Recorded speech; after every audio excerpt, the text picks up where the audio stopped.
Hello and welcome back to Baldwin Sports Media. Welcome back to the channel where we are taking things a little bit differently today because rather than making this a day about news and analysing the stories that have been coming out of the NFL, the big news tonight is that it is the NFL Honours Award, where awards are going to be given out. There's a whole list of them.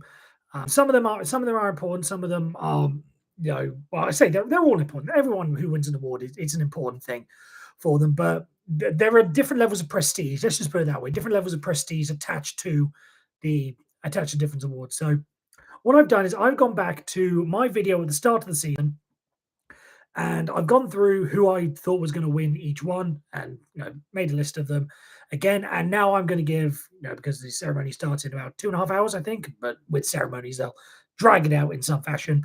But just want to give a last minute what I think the winners, or who I think the winners are going to be based on what we have seen coming out this season. Now we will start off.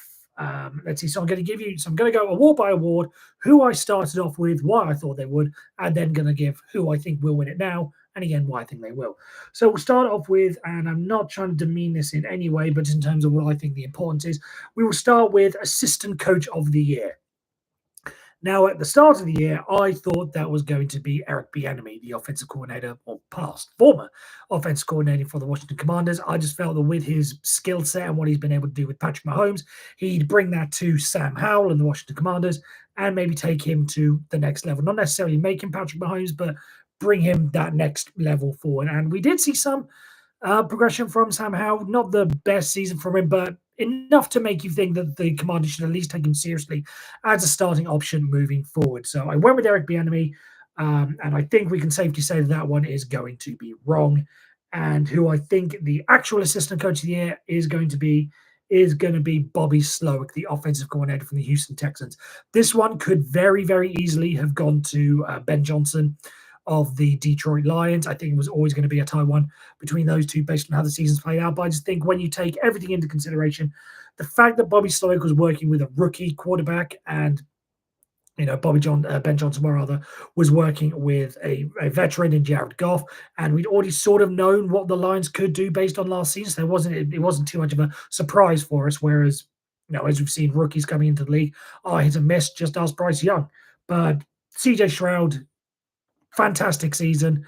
We are going to be touching on him a little bit later. There's a little bit of a spoiler, but I just think when you consider all that, Bobby Slowick takes home assistant coach of the year for the work that he's done with CJ Stroud and making the Texans, instantly turning them around and making them a legitimate threat moving forward. I can very easily see them taking the AFC South next year. So we shall move on from there from assistant coach. We'll go to coach of the year, and I feel like a little bit of a hypocrite with this one. Oh, just to start before I said, at the beginning of the season, I said Sean Payton because I felt he'd be able to turn the Denver Broncos around.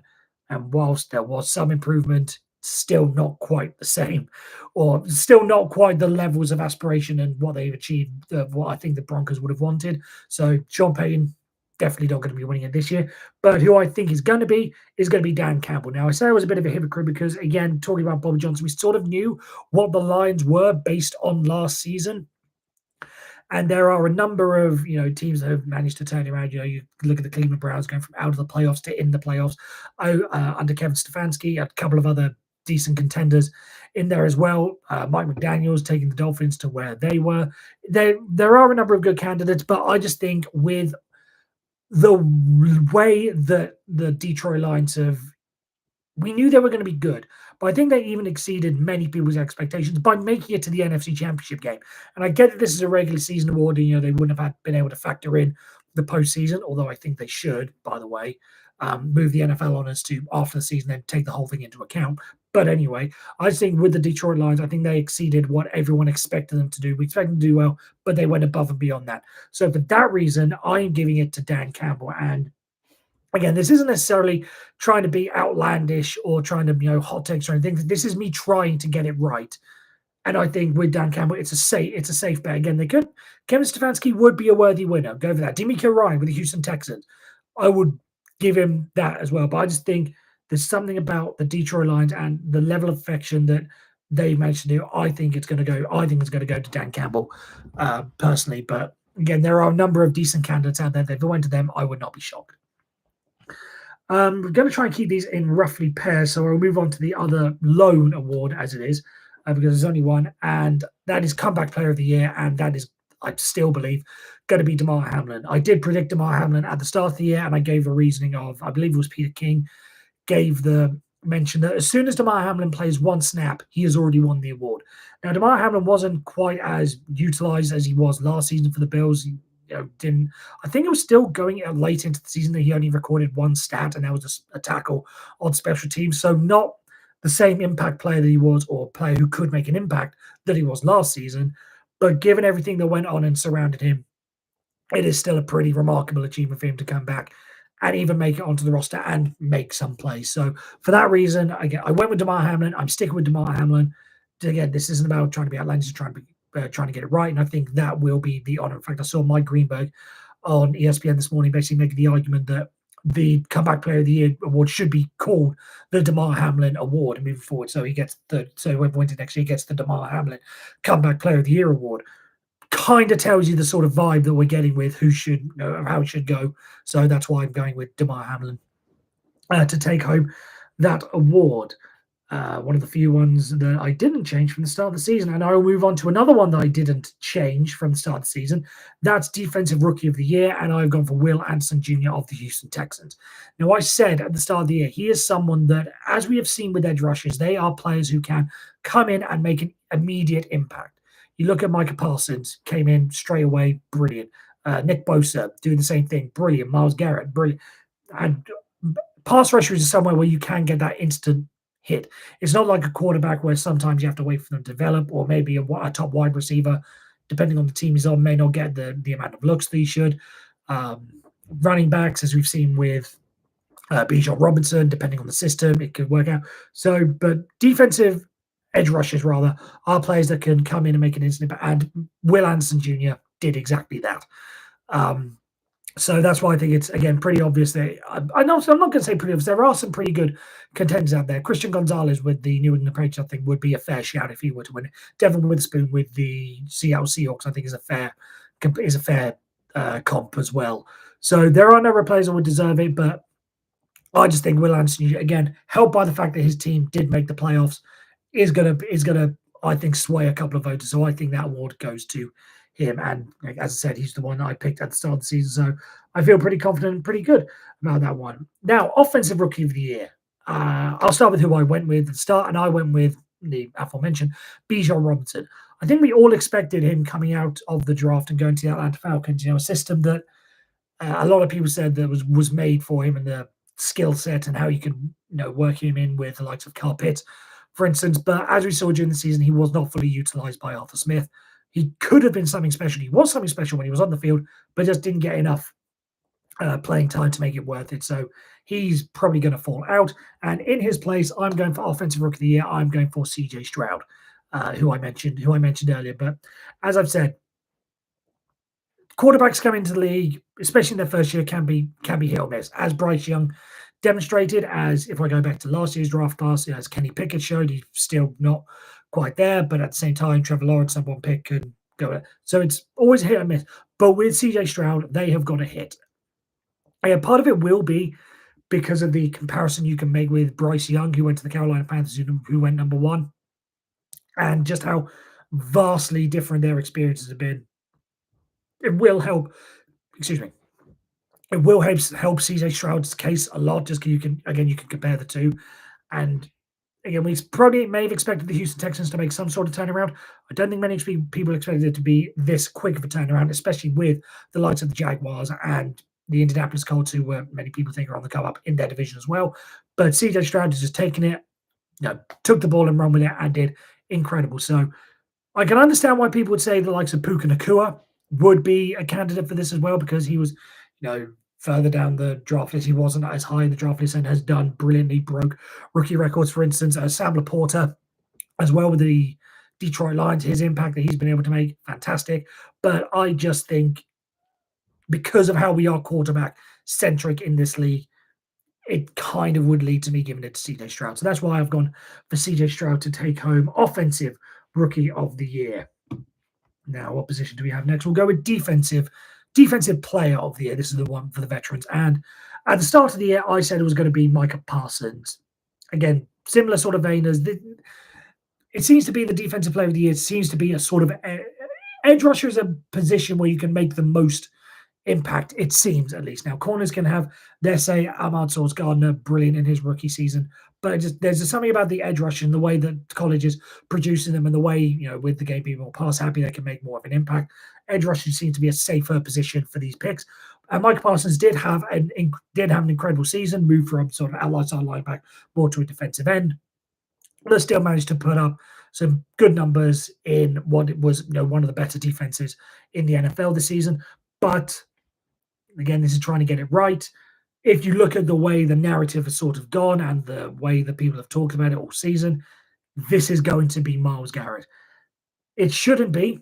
If anyone has seen my TikToks or my YouTube videos before, you'll know how I do not agree with the PFF grading system and how it has somehow put Myles Garrett on this pedestal as so great when you have players who are producing more than him. And yes, I will bring up TJ Watt in this instance, who led the NFL in a number of categories. The only player so far to have led the league in sacks 3 times now. Only player in history since they started recording sacks in 1982. Impact player, you can see the impact. They are there on the box. They are there on the stat sheet. I don't want to buy into this pass rush win rate. Yes, it is important, but it's not the be all and end all. But for some reason, PFF has taken over the league and the way that people think. And again, the narrative around it and the Cleveland Browns good story, it will be Myles Garrett. It should be TJ Watt. But I just think reading the tea leaves, it is going to be Myles Garrett. Again, it shouldn't be, but it will be. And it's going to be incredibly annoying when that award comes up because you know what's going to happen, but he won't deserve it. Okay, I won't say he doesn't deserve it, but TJ Watt deserves it more. I'll just say it as simple as that. Then this isn't my Steelers bias coming in. This is, if you look at the facts, TJ Watt deserves it more than Myles Garrett. I'll just say it as it is. Now moving on to someone who Offensive Player of the Year award I'll just go on with this. Sorry, I'm still a little bit. I've got to calm down after that last one, so let me just recompress myself. But Offensive Player of the Year at the start of the year, I went for Tyreek Hill. I just felt that with how the Miami Dolphins are going, or how they've gone, and Tua Tagovailoa back, and the way the Dolphins play, I just felt that he would be able to put up incredible numbers and go far and away. There was a point where he was on point to break the all-time season record, I believe, but just didn't quite make it. And with the Dolphins sort of falling back a little bit in the the playoff standings and what have you, and not having the greatest end of the season, it kind of impacts that a bit, which is why I think the Offensive Player of the Year award, if we are to assume that is going to be a non-quarterback, because as I said in my prediction video, we seem to have basically developed 2 tiers. The MVP goes to quarterback and Offensive Player of the Year goes to other positions, just the way that the awards have gone. So with that being said, I'm going for Christian McCaffrey. Again, a pretty safe bet. He has been the best player on the best team in the NFC, at least. We'll find out whether or not they're the best team in the NFL. But best player in the NFC on the best team in the NFC, it just fits together. And Christian McCaffrey, passing game, running game, he's the all-rounder and deserves to be Offensive Player of the Year. If you wanted to have a sneaky shot and say he should be MVP, I would by all means have that conversation. I don't want MVP to just be a quarterback award. I wanted to bring in other positions as well. But if we are to keep it as just Offensive Player of the Year, it's Christian McCaffrey. Again, if you want to make him MVP, fine, I won't argue, but he is at least going to lock up Offensive Player of the Year in my mind. And now with that being said, we move on to the big award, and that's MVP. And I, at the start of the year, went for Joe Burrow. Now, obviously, he's not going to win it because he didn't play every single game. So that was easy. But as I said at the start of the season, you could really name it to any. There are a number of quarterbacks in the league you can give it to, as so long as they were high up, as long as they were the number 1 seed or maybe the number 2 seed in the NFL, that it would go to them and you wouldn't hear that much of an argument for it. Patrick Mahomes could make his case for MVP, even though he's had his worst season. Josh Allen, you could have him as well. Tua Tagovailoa, you could have him. If Aaron Rodgers had competed, you could have had him. Justin Herbert, if the Chargers had made the playoffs, would have been in the conversation. The whole number of quarterbacks could have won this award, but it is going to go to Lamar Jackson. Again, reading the tea leaves, it just seems like the obvious pick at this point. So, again, not trying to be outlandish, but the numbers are there to back up that Lamar Jackson will take home Offensive Player of the Year for the second time in his career. But again, this sort of brings back to my point of, that I was saying earlier, let's move the NFL honors to past the Super Bowl, just so we can get a full scale assessment of what it is. Yeah, in this situation, Christian McCaffrey took his team further in the playoffs than Lamar Jackson did. If that was in some voters' eyes, which way are we going to lean? Then you could give it to Christian McCaffrey, give him that fair shot. Again, if there's a player who was far over and that it doesn't really matter, like Patrick Mahomes in his first year when he put up, I think, was it more than 50 touchdowns? Again, the fact that he lost in the conference championship game doesn't matter. He was still there. But in a tight race like this, you want to have as much data available to you as possible. So that's why I feel it should have been. Again, you put it to the end. Again, you want to have Christian McCaffrey do it, but it's going to be Lamar Jackson because it is only a regular season award. Again, hopefully that changes in the future, but we shall have to wait and see. And we shall have to wait and see what the results are, because I am signing off for the day, and I will come back tomorrow where we will go through the results and see how many I got right. Again, I'm feeling confident about a lot of them. Some of them I can sway either way, but I'm still feeling confident. Let me guys know what you think. Again, there's a couple of hours to go until the awards, until the honors start. So let me know in the comments below what you think, who your players of the year or award winners in every single category were. Let me know on TikTok as well, where I've done a same sort of thing. I've done a photo collage of who I think the winners are going to be. Let me know on Twitter, and let me know on the on my website as well, which is all linked down in the description below. Instagram as well, I forgot to plug that. So feel free to give me a like, follow, subscribe on whatever platform you choose to. And again, let's keep the conversation going. So until tomorrow, where we'll find out how right or indeed how wrong I was, you guys all take care, and I will see you tomorrow.